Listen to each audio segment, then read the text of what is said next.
പലർക്കും തർക്കം പെണ്ണായി പോയാൽ അനന്തരം കിട്ടുമോ എന്നാണ്. ഇസ്ലാം പെണ്ണിന് പകുതിയേ കൊടുക്കുന്നുള്ളൂ എന്ന് പറഞ്ഞിട്ട് ഇപ്പൊ വലിയ ഒച്ചപ്പാടാ. പകുതി കൊടുക്കുന്നുണ്ടോ?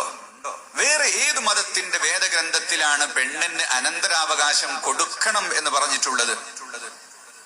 ഇസ്ലാമിക സിസ്റ്റം വരുന്നതിന് മുമ്പ് ലോകത്ത് ഏതു ഭരണഘടനയിലാണ് പറഞ്ഞിട്ടുള്ളത്? ഇസ്ലാം പെണ്ണിന് പകുതിയല്ല കൊടുക്കുന്നത്. ഇസ്ലാം പെണ്ണിനെ വീട്ടിൽ നിന്ന് പുറത്താക്കുന്ന മതമല്ല.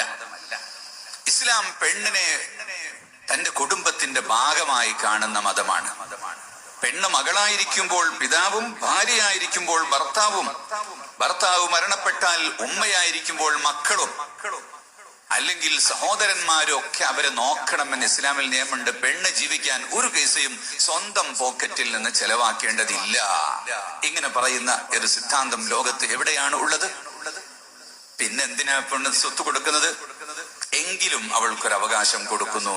അവൾക്ക് ദാനധർമ്മം ചെയ്യാനും അവളുടേതായ കാര്യങ്ങൾ ചെയ്യാൻ വേണ്ടി, അവളുടേതായ അവൾക്ക് ഭക്ഷണത്തിന് വേണ്ട, വസ്ത്രത്തിന് വേണ്ട, ചികിത്സക്ക് വേണ്ട, ഒന്നിനും അവൾ ചെലവഴിക്കേണ്ട, അതൊക്കെ ആണുങ്ങൾ കൊടുത്തോളൂ. അതാണ് ഫാത്തിമ ഫഹിയ എന്ന് പറയുന്ന സഹോദരി തനിക്ക് കിട്ടിയ അനന്തരം മുഴുവനും ഉപയോഗിച്ച് ഒരു മസ്ജിദ് അങ്ങുണ്ടാക്കി. അതാണ് ലോകത്തെ ആദ്യത്തെ യൂണിവേഴ്സിറ്റിയായി മാറിയത്. മക്കയിൽ ഉണ്ടാക്കിയ സൗലത്തിയ എന്ന് പറയുന്ന യൂണിവേഴ്സിറ്റി ഉണ്ട്, മദ്രസ എന്നാണ് അതിന് പറയാ. അത് ഇന്ത്യക്കാരിയായ സൗലത്തുന്നിസ ബീഗം ഉണ്ടാക്കിയതാണ്. ഇന്നും ആ മദ്രസ മക്കയിൽ നടക്കുന്നുണ്ട്. അപ്പൊ ആസാമിലെ മുഖ്യമന്ത്രി മനസ്സിലാക്കിയത് മദ്രസ എന്ന് പറഞ്ഞാല് വേറെന്തോ സംഗതിയാണെന്നാ. ഈ മദ്രസയിൽ ഇതെല്ലാം പഠിപ്പിക്കുന്നുണ്ട്. ഇരിക്കുന്ന ഉസ്താദുമാരെ നോക്കുക, സഖാഫി, ഖാസിമി, ദാരിമി, ഫൈസി എന്നൊക്കെ പറഞ്ഞിട്ട് ഇവരൊക്കെ മസ്ജിദിൽ ഓതി പഠിക്കുന്നത് കേവലം പൂജാതി കർമ്മങ്ങൾ മാത്രമല്ല. മസ്ജിദിൽ വെച്ച് അവര് ഫിഖ്ഹും അഖീദയും തസവ്വുഫും പഠിക്കുന്നതിന് പുറമെ ഹിസാബ് പഠിക്കുന്നുണ്ട്. ഹിസാബിന് ഇംഗ്ലീഷിൽ മാത്തമാറ്റിക്സ് എന്നാണ് പറയാ.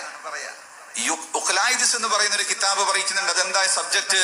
ഹന്തസ, എഞ്ചിനീയറിംഗ് എന്നാണ് ഇംഗ്ലീഷിൽ പറയുക.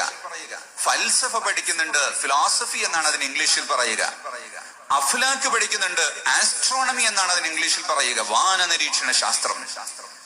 അവര് ഇൽമുൽ ജിയോഗ്രഫി പഠിക്കുന്നുണ്ട്, ജിയോളജി പഠിക്കുന്നുണ്ട്, അരിതമെറ്റിക്കും ലോഗരിതവും പഠിക്കുന്നുണ്ട്. ഇതൊക്കെ അറബിയിലാ പഠിക്കുന്നത്. ചിലര് മനസ്സിലാക്കി ഇംഗ്ലീഷ് പഠിച്ചാലേ അറിവാകൂ എന്ന്.